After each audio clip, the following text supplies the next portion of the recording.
Les saludamos en esta ocasión desde nuestro espacio del verano de recomendaciones culturales, de recomendaciones literarias. Ya lo saben, lo decimos y no nos cansamos de repetirlo en esta casa, que la televisión no está reñida con la cultura, con los libros y por supuesto su divulgación en la pequeña pantalla. En esta ocasión me acompaña Julián Salas. ¿Qué tal, Julián? Muy bien, encantado. Y con su novela Las razones del diablo. No sé yo si el diablo tendrá muchas o no razones. Se supone que sí, ¿no? Razones tiene, y muchas probablemente, otras cosas que tenga la razón, pero razones tiene. Por ahí hay argumentos, ¿no? Yo creo que todos tenemos razones. Hay una cosa muy interesante, vamos a romper el hielo con esto, que partimos de una premisa, o al menos así lo considero yo, de que a uno mismo, a nosotros mismos, sí nos conocemos, sabemos cómo más o menos actuamos o caminamos, pero sin embargo empatizar con el contrario ya es otra cosa, ya es distinto. Yo creo que es una buena introduccción para lo que vamos a hablar de hoy, ¿no? Perfectamente. A ver, ¿qué es esto? Nosotros nos entendemos a nosotros mismos, pero entender a los demás es difícil, y más si la otra persona es muy diferente a nosotros, hace cosas que no son las habituales en nuestro caso, piensa de maneras diferentes. En el fondo, si es un diablo, nos cuesta más entenderle que a nosotros mismos, claro. Quizás, no sé, ahondando un poco en esto, ¿podemos tener una crisis de empatía en nuestra sociedad? O a lo mejor podría ser, no lo sé. Una alza del egoísmo, no sé si va por ahí o no. Porque claro, si solo nos miramos a nosotros o nos entendemos más a nosotros... Me he perdido, porque es casi lo contrario, ¿no? Un alza del egoísmo es justo lo contrario, una alza de la empatía. Claro, por eso, si la empatía está en crisis, quizás el egoísmo puede subir, ¿no? Bueno, yo confío que la empatía esté en alza, no en sí, crisis. ¿no? Confiamos en eso. Bueno. Pero no tengo ningún dato, es confianza, es optimismo. Bueno, pues eso está bien, se empieza por el optimismo, claro. Sí, pero la realidad la desconozco. O sea, ya me gustaría a mí que la empatía fuese el momento. Claro, y que, bueno, pues vamos a ver cómo está el asunto. Hay ciertas barreras que efectivamente no es que nos vengan dadas por origen divino, por así denominarlo, decirlo, sino que las imponemos nosotros, como puede ser desde la religión, ideología política, sexo, cultura, y que aún así a veces compartiendo todas esas características tampoco nos llegamos a entender muy bien, ¿no? Eso es, con lo que llamaríamos nuestros semejantes, entre comillas, que es la gente que tiene la misma educación, o una educación parecida, una cultura, una religión. Seamos similares, supuestamente. Aparentemente, ¿no? Y no nos entendemos, hay veces que nos entendemos a nosotros mismos, como para comprender a alguien que es muy diferente a nosotros. No es el caso de la novela, protagonista es una persona de la sociedad occidental, de clase media alta, acomodado, o sea, aparentemente no es un demonio, un diablo muy raro, o sea, es una persona como nosotros. Harold. Ahora hablamos de él, pero antes, ¿dónde está el germen de esta obra, de este proyecto tuyo? ¿Cómo inicia todo? Pues me vino desde hace muchos años viendo un documental que dieron en Televisión Española, en Documentos TV, vi 5 minutos de ese documental nada más, y al final nada más, pero me impactó tanto que me dejó una semilla ahí que con los años ha fructificado. ¿Qué se contaba en ese documental? Había una persona hablando muy tranquilo, algo que yo no soy, entonces a mí me impacta mucho lo que no es como yo, la gente que no es como yo. Entonces me sorprendió que alguien hablase con tanta calma y que pidiese perdón por lo que había hecho. En un mundo en que casi nadie se disculpa ni se equivoca, alguien que había hecho cosas terribles, pero que pedía perdón y se disculpaba, pero solo ante su familia, no ante la sociedad. Y eso me dejó descolocado. Dijiste, por ahí puedo tirar yo del hilo y enhebrar algo, ¿no? En ese momento no lo pensé, tampoco me impactó, solo sé que me impactó. ¿Te quedaste con ello? Me quedé con ello. Y con los años... Y luego ya el pozo desarrolló. Sí. Creció poco a poco y bueno. Una de las cosas, si no me equivoco, Julián, que tú has expresado a colación de tu novela es que esta hará pensar a los lectores, ¿no? Por lo menos la parte final.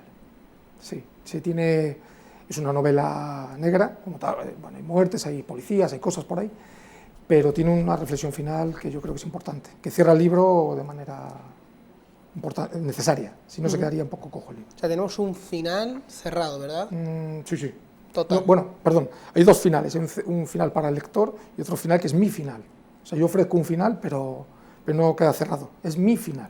Nada más. La propuesta del que escribe, ¿no? Eso es la propuesta del que escribe, pero comprendo que el lector no tiene que estar de acuerdo conmigo y le ofrezco que él escriba su final. Vamos a hablar ahora sí de Harold, un padre de familia ejemplar, ¿no?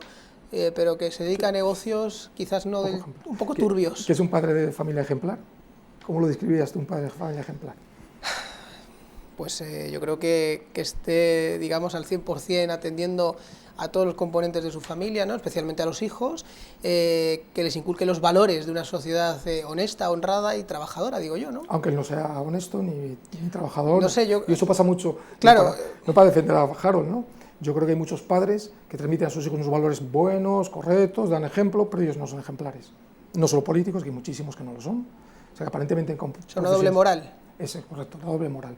Y la doble moral incluso en las profesiones. Hay profesiones que aparentemente son honestas, que para mí no lo son. Que mi protagonista no lo es, desde luego, pero hay muchos más que no lo son y pasan por honestos, ¿no? Él se dedica al mundo de los negocios, ¿no? Bueno, sí. No, dice, es que no sé si, sí, Julián, si podemos contar mucho, dale, ¿no? Sí, De sí, Harold. cuéntalo, A ver, preséntanoslo, venga. No. ¿Qué podemos...? Harold es un asesino profesional. No desvelo... Así, no pasa nada, claro, se sabe yo estaba diciendo negocios, pero no bien pronto se sabe. Sus negocios. Esa yo creo es la respuesta que da la mayoría de la gente que se dedica a cosas poco correctas, poco elegantes, y le pregunta, ¿qué te diga? A mis negocios. Cuando alguien te dice, me digo a mis negocios... Hay que desconfiar igual, ¿no? Bueno. O ponerse en el alerta, cuando menos. Hay que ponerse en la alerta, desde luego.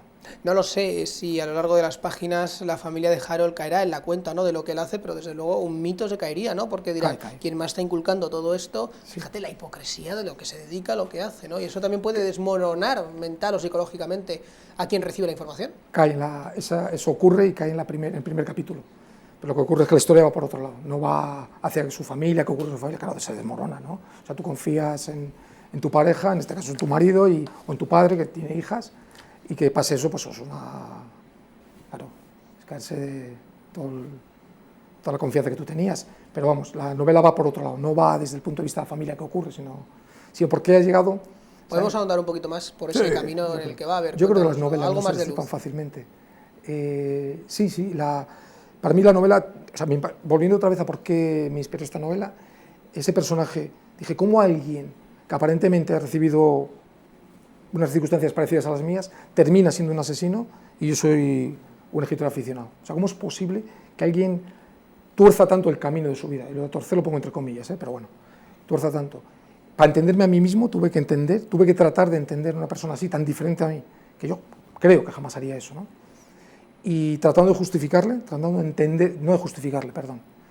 entenderle, que no es lo mismo que justificar, una cosa es entender, y otra cosa es justificar, se escribió ese libro. Ese libro es todas unas razones, las razones de por qué alguien se convierte en un asesino. Nosotros tuvimos la oportunidad hace un par de años de entrevistar a uno de los periodistas que mejor maneja la crónica negra de España, como es Paco Caballero Hijo, no sé si lo conoces o no, y él decía, a mí siempre me gustaría que me preguntasen si yo sería capaz de convertirme o no en un asesino. ¿Y qué contestó? No lo recuerdo ahora mismo, no sé si podríamos tirar de biblioteca o no, no lo recuerdo. Bueno, ahí está, en el canal lo pueden ustedes comprobar, pero sí que es verdad que él a mí me comentó, esta es la pregunta que yo he echado siempre en falta cuando voy a las entrevistas, ¿no? Claro, porque dijo, yo me he dedicado a estudiar tantos casos del crimen en España, siempre ha sido mi trabajo, haciendo estas crónicas, narrando estos hechos, y yo me podría convertir o no me podría convertir en algo de ello, no lo sé. Una cosa es convertirte en asesino, o sea, matar, y otra cosa es convertirte en un asesino profesional, que es este caso. O sea, él mata por dinero. Yo personalmente creo que no mataría por dinero, no sería capaz de matar por dinero, pero sí creo que sería capaz de asesinar por defender a mis hijos o defender a mi familia, creo que sí. Se puede decir, claro, es que estamos hablando de que lo hace por dinero, no sé si se podría decir o no, Julián, que estos diablos pueden ser buenas personas, simplemente que están envueltas en una situación que la vida les ha... no lo sé, son malas, no lo sé. Bueno, ahí parte de la reflexión del libro es eso, si nos hacen las circunstancias o elegimos ser quien somos. Yo creo que nos hacen las circunstancias. Así de claro. De hecho, para mí sí. ¿Cuáles son las razones del diablo? Las circunstancias. Yo estoy donde estoy por circunstancias, y si yo estoy donde estoy por circunstancias, entiendo que los que hacen cosas terribles también están ahí por circunstancias, no por libre decisión.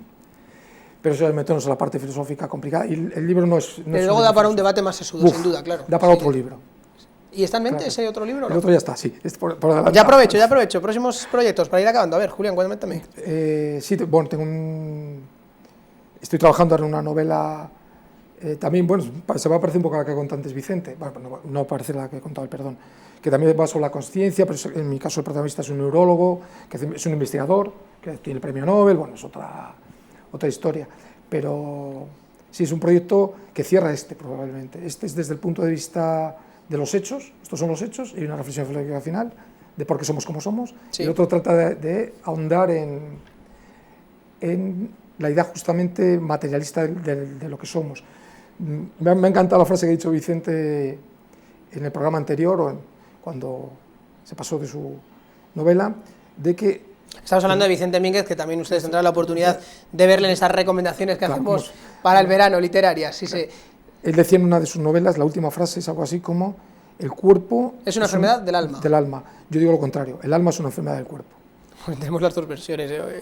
Menos mal que es verano y vamos a reflexionar. No hay tiempo para reflexionar. El verano es cuando mejor se reflexiona, porque las ideas, cuando tienes el cerebro caliente, es cuando piensas barbaridades que son las más adecuadas. ¿Salen las mejores ideas? Yo creo que sí. Además, si no me equivoco, Julián, yo por ahí me han contado por ahí que tú dedicas el verano para escribir y luego en invierno vas puliendo lo que ha salido de esa efervescencia del calor y de la intensidad. Sí, porque sale quizá demasiado, entonces luego hay que irlo cortando. Hay que matizar, hay que pulir, pero bueno.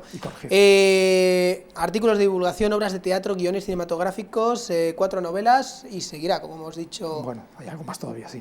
Claro. Seguiré mientras tengo algo que creo que vale la pena contar o que necesito contar. El día que no haya más que contar, se acabó, no pasa nada. Bueno, pues Julián, yo creo que vamos a terminar con la siguiente reflexión. No sé si ahora mismo, cuando bajemos a la calle, nos podremos cruzar. Yo creo que me vas a decir sí tajantemente con diablos. Seguro. Conviven. Seguro. Sin duda, ¿no? Sí, sí. Bueno, oye, ¿cómo están siendo las impresiones, las opiniones críticas que estás recibiendo de la andadura? Las primeras lecturas hacen amigos, normalmente son positivas, pero no son malas, en general no son malas. Hay gente que me cuestiona la parte final, esa parte filosófica final, que igual sobra en el libro. Bueno, yo creo que no, pero estamos ahí viéndolo. Comienza la carrera, ¿no?, para su conocimiento, desarrollo y que es fundamental también en toda obra. Julián, sus pues circunstancias, ya veremos lo que pasa. Las circunstancias del libro, efectivamente, a ver qué los rodean. Bueno, pues nada, que cuando haya más proyectos, encantados estaremos de que vengas también a contárnoslo. Gracias. Gracias a vosotros, Adrián. Bueno, pues las razones del diablo, que hemos hablado con Julián Salas. Convivimos con ellos, razones al menos tiene, ya veremos si son o no correctas. El caso es que no vamos a destripar más, hasta aquí nos quedamos y ustedes ya eligen leerlo o no leerlo en este verano. Las razones del diablo, recomendación en esta oportunidad que hacemos desde Canal 33 para el verano. Gracias, hasta otra ocasión.